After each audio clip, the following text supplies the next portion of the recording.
Hey again, everybody. Welcome to another edition of Wheel of Albums. Along with my brother Adam and our friend Jack, I am Justin. What we do here on Wheel of Albums is we spin a wheel of the 1001 albums you must hear before you die. We listen to that for a few times during the week, and then we get back to you, and we let you know what we think of that album for the week. We were really hoping after some Cuban music and then some post-rock from Iceland that maybe we'd get back to some basic rock. That did not happen when Jack spun the wheel. Instead, he spun... I spun Tubular Bells. Mike Oldfield's 1973 50-minute, mostly instrumental debut on Virgin Records. I've always heard of Tubular Bells. I know parts of Tubular Bells. That's mainly because of A, the movie The Exorcist, and B, the Pure Moods commercials that played in the 90s that had stuff from Enya, Enigma, and the X-Files. But probably my favorite, though, is this little snippet about Tubular Bells. Set adrift with the timeless pleasures of Tubular Bells. Yeah, but beyond that, I don't think I've sat down and listened to Tubular Bells front to back all 48 minutes.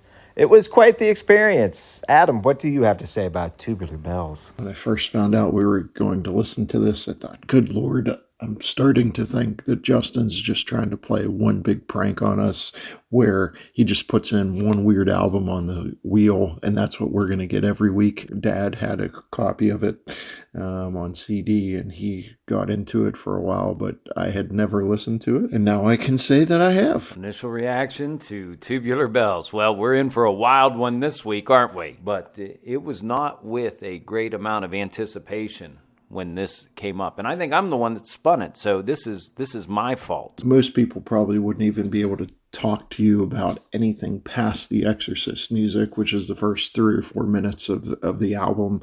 That's what it's known for. Came upon finding out that this album actually kicked off Virgin Records. So evidently Mike Oldfield lived in the manor that Virgin Records recorded at, and he would actually record parts of Tubular Bells in between other artists. Virgin Records was literally created so that they could release Tubular Bells, which is an interesting choice from Richard Branson. He must have been really into prog music and wanted to help out his 19-year-old buddy Mike. So Tubular Bells is like one giant piece of work. It's divided into 2 sections. Was there anything on the first part of Tubular Bells that stood out to you upon listening?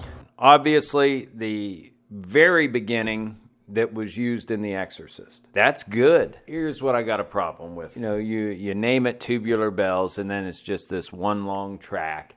Part 1, Part 2, come on, sloppy. There's so many different sections once you get by the beginning with the Exorcist theme that sometimes I would fade in and out as far as what was going on until it got to the end when he started naming off different instruments as he would introduce them. The fact that he starts naming the instruments during it as well. Glockenspiel. Now it's time to list the instruments that I am playing, and I found one cool story, which is that for one particular phase of the music, he wanted a particular sound from the bells, so he used different types of hammers, like a claw hammer, which in some cases either dented the bells that were there in the studio or even cracked them open in some cases. Mike, come on.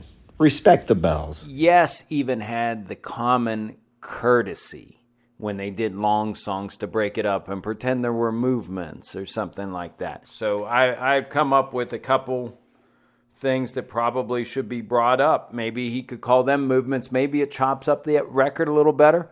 Exorcist stuff. That's nice. Tubular Bells, Exorcist stuff. And then we got, it obviously goes right into Clover Fight in Gnome Town. And then once that kind of dies down and fades up, then we start getting into Toad's Celestial Rise. That's pretty beautiful. Coming up through the primordial stew, up through the ocean, to the land. Then, obviously, the honky-tonk part is, you got to call that Miss Kitty's Cooter. There's no getting around that. Crack myself up sometimes. I should take better notes. All right, on to side 2. Part 1. There is enough on there to make it interesting enough for me to say, hey, Tubular Bells the EP. Why not? But then we have a second side, and really nothing happens until he starts freaking out on the guitar. And then, Jack, what do you hear after that? Right at the midway point of this one, he just starts grunting. Let's go with that part. Just call it The Ogre Cometh. I don't know if it's because I was just excited that it was almost over. And the last, say, minute and a half turns into this Baroque style, I think of like late 1700s dancing minuet only with guitar. And I enjoyed that, I think, the most out of anything in part two. Here's a fun fact. So the Exorcist Atlantic released Tubular Bells as a single, paren, the theme from The Exorcist, paren. It was 3 minutes and some, and it used the opening part, the cool part as we call it in the business. Mike Oldfield didn't like that. He did release his own Tubular Bells single, and he focused on the bagpipe section from part two as the single for Tubular Bells. Not my favorite part. Me and my daughter were playing the board game of some sort. Tip of the cap to Sydney, our graphic artist. And I found that the perfect opportunity to expose my 12-year-old daughter to Tubular Bells. At first we're playing the game, but then she started focusing on what was going on with the music. She's like, hey, this feels like this could be something that they would teach us in school. And I'm like, oh, really? She's like, yeah.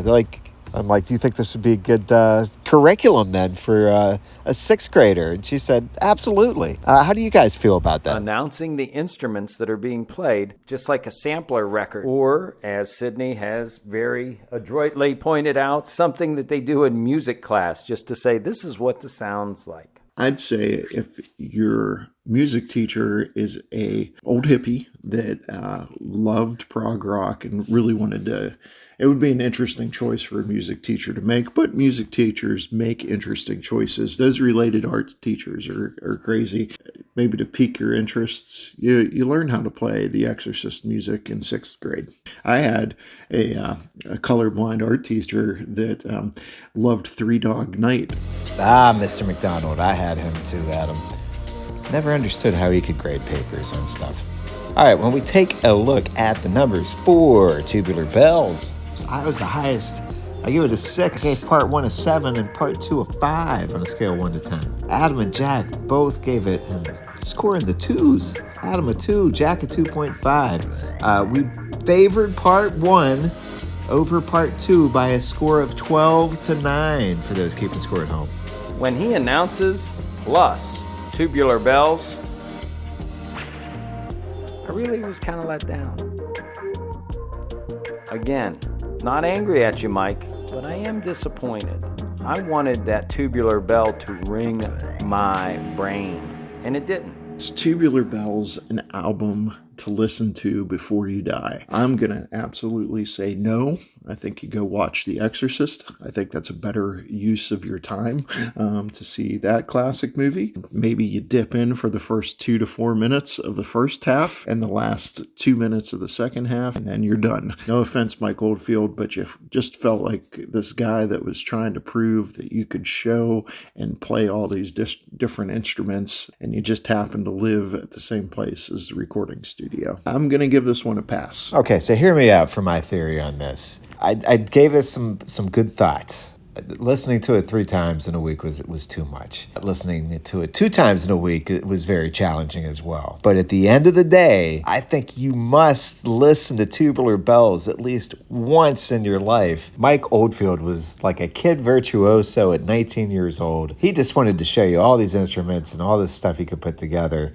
True, he went on to do many more Tubular Bells through the years, but I think this is a recording you should at least listen to once and then destroy, like in a spy movie, so you'd never heard it, but really deep down you have heard it, and you can talk to those people who really love it and see why they keep listening to it. One time, you must listen to it. Jack, break that tie. Must you hear the bells of St. Mary's or St. Tubular before you die? I would say the first 3 minutes. Give it a listen, then turn it off and die. Must you listen to the whole thing before you die? No.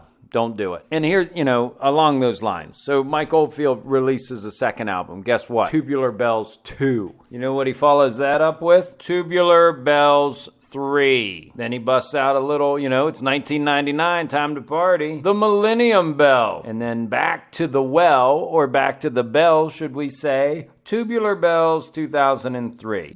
Get off the bell, Mike. That's a monkey on your back, chasing the bell. So, long story short, no, don't listen to Tubular Bells. I got a little adrift there. Apologize for that.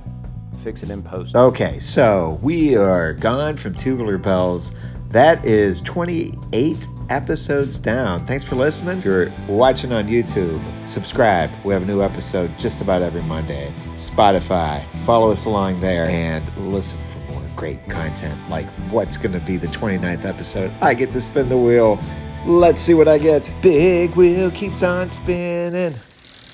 Give us something maybe in English. This is quite English, actually. Even a bit melancholy. Going to 1999. Actually, Scottish outfit. Travis.